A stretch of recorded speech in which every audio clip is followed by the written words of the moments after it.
Office থেকে বসে আমি কিছু কথা বলতে চাই।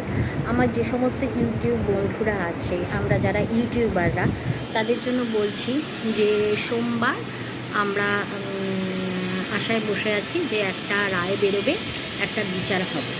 তো রোববার দিনকে নিশ্চয়ই আমরা আবার রাতে সবাই রাত দখল করব। দরকার হলে সারা রাত আমরা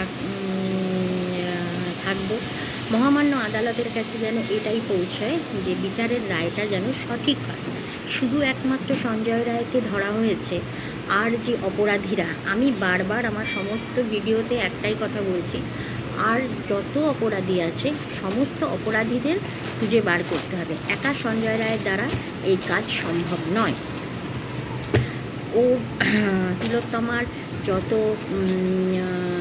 মানে বন্ধুরা আছে, প্রত্যেকেই ওর জন্য জান প্রাণ দিয়ে লড়াই করছে। শুধু তো বন্ধুরা বলে কথা